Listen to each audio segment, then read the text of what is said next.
still searching for a tinted sunscreen that doesn't make you look too grey, too yellow or too greasy? Or if you are an Indian brown girl living in the US, you've probably struggled to find a tinted sunscreen that actually matches your skin tone. I've tried quite a few and the ISDIN Fusion Watercolor Sunscreen is the latest one I'm putting to the test. Let's see if this could finally be the one when it comes to true color match. ISDIN is a Spanish skincare brand with over 50 years of expertise in dermatology. They specialize in sun protection, photo aging and overall skin health. So this isn't just any cosmetic brand. I'm sharing that because when a product comes from a brand which has this level of dermatological science and research behind it, it sets certain expectations, especially when it's developed with inputs from dermatologists. Now, having said that, let's move on to the product specifications. This is the shade medium. It comes in 3 shades: light, medium and bronze. I'm sensitive, oily, acne-prone skin type, and I always thought that I had warm undertone, but lately I figured out that I have more of neutral than warm. As for the product claims, it is SPF 50, broad spectrum UVB and UVA both.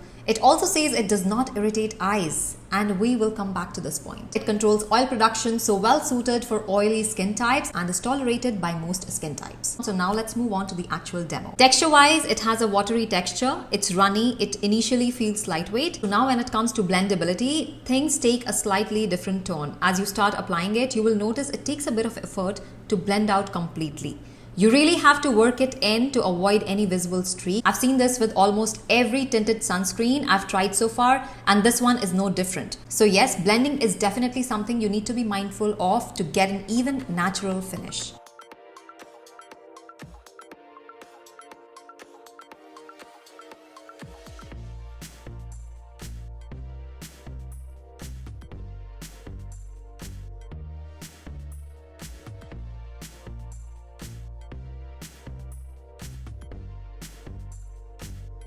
So I've applied this after my serum and my moisturizer, and this is how it looks. You can clearly see a difference between this side and this side.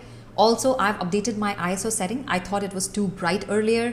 So now once it's fully blended, it really feels lightweight. Like I'm not wearing any sunscreen at all. The feeling that you get wearing your favorite moisturizer, that there is nothing on your face, it feels like that. It evens out my skin tone. You can clearly see, and it has also brightened up my face.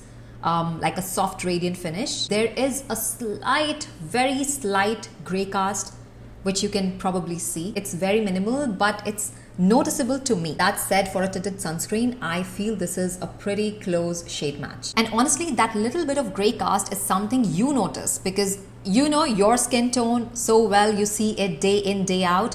But to someone else looking at you, it wouldn't stand out as a gray cast at all.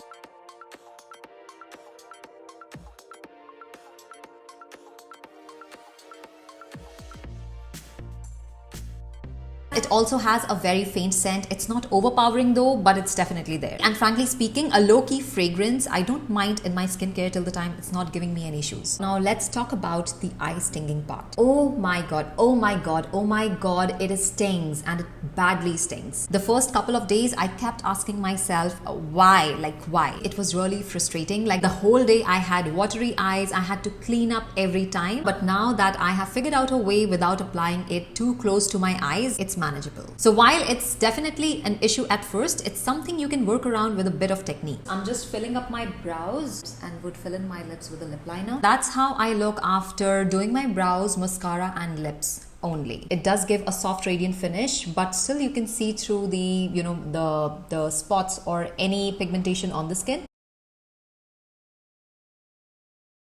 I have been using this sunscreen for a week now, but today is actually the first time I'm trying a reapplication. So let's see how it holds up. I'm applying the same amount as I did in the morning. Now usually with my other tinted sunscreens, reapplication is a struggle. They either get too greasy or start to look really grey. I'm blending it carefully, making sure there are no visible streaks. So far it hasn't gotten oilier, there is no pigment creasing, no patchiness, and it hasn't pilled either.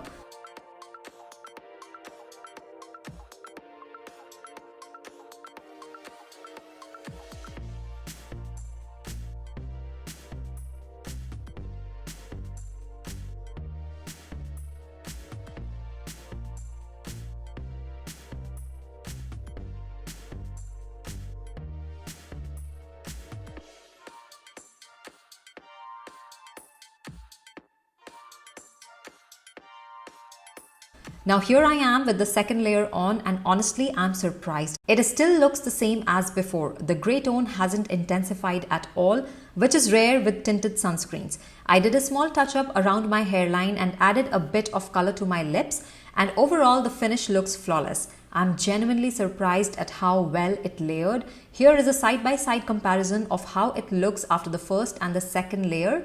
Drop a comment and tell me what you think. Can you spot a difference outside of the daylight change in the two videos?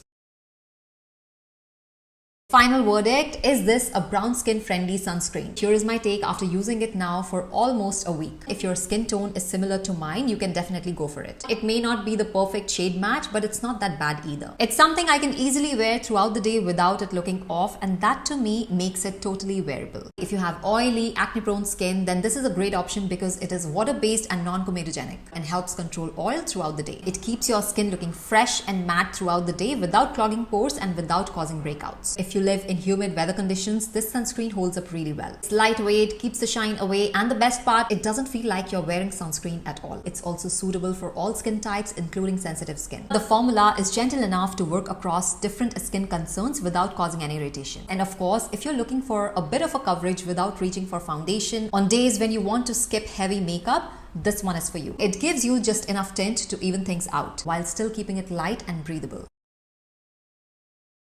Now let's look at who may not like it. Now, if you're someone who plays sports or work out outdoors, this may not be the best option. With sweat, the sunscreen can start to melt off, and it's not just the sun protection that wears away, but the pigment itself can visibly drip down your face, which of course isn't ideal. Also, if you're someone who ends up getting sunscreen in their eyes, no matter how carefully you apply it, you might want to skip this one. Despite the brand claiming it doesn't sting the eyes, it absolutely does. I'm not sure why they say otherwise, but in my experience, it does. Also, if you hate pigment transfer and you are not super careful while getting dressed after putting on the sunscreen, especially involving white clothing, just know that this does transfer. It's a pigmented formula, so some of it can rub off onto the fabric. Now, would I repurchase? I think yes, I would. Even though it does sting my eyes, I figured out how to work around that, so it's not a deal breaker. What I really love about the sunscreen, how lightweight it feels. Really feather light, especially in this humid weather. It gives a soft radiant finish, evens out my skin tone, and the best part, it's actually a sunscreen doing all of that. So yes, I would definitely go back to it. And that was all. I hope you found this video helpful. If you did, like and subscribe to the channel. I'll see you all in my next video. Until then, stay tuned, stay beautiful.